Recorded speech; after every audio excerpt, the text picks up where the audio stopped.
కొందరు పోలీసులు తమ వేధింపులకు పాల్పడుతున్నారని వైసీపీ లీగల్ సెల్ అధ్యక్షుడు మనోహర్ రెడ్డి ఆరోపించారు. కార్యకర్తలపై వేధింపులకు దిగిన వారికి వడ్డీతో సహా చెల్లిస్తామని చెప్పారు. ప్రతి ఒక్కరికి పేర్లు డిజిటల్ బుక్ లో ఎక్కిస్తున్నామని పేర్కొన్నారు. సమర్థవంతమైన అధికారులను సైతం ప్రత్యర్థి పార్టీలపైకి ఉసిగొల్పుతున్నారని మనోహర్ రెడ్డి విమర్శించారు.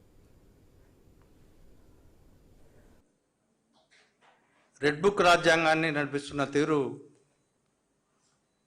కూటమి ప్రభుత్వం వచ్చినప్పటి నుంచి మనం గమనిస్తూనే ఉన్నాం.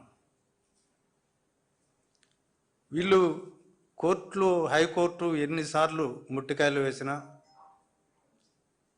ఎన్నిసార్లు వాళ్ళపైన కంటెంప్ట్ కూడా ఇష్యూ చేస్తామని చెప్పినా పోలీసుల ప్రవర్తనలో ఏమాత్రం మార్పు కనిపించడం లేదు. ముఖ్యంగా ఈ రాష్ట్రంలో రాజకీయ పార్టీల హక్కులను, మానవ హక్కులను పోలీసు వ్యవస్థ కాలరాస్తా అనేది వాస్తవం. ఎందుకంటే ఈ రాష్ట్రంలో సమర్థవంతమైన పోలీసు అధికారులు లేరా అంటే ఖచ్చితంగా ఉన్నారు.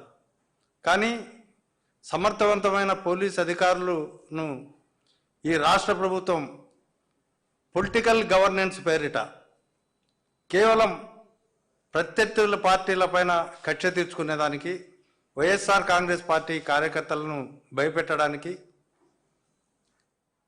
వీళ్ళను ఉపయోగించుకొని శాంతి భద్రతలను రాష్ట్ర వ్యాప్తంగా గాలికి వదిలేసిన పరిస్థితి ఈ రాష్ట్రంలో స్పష్టంగా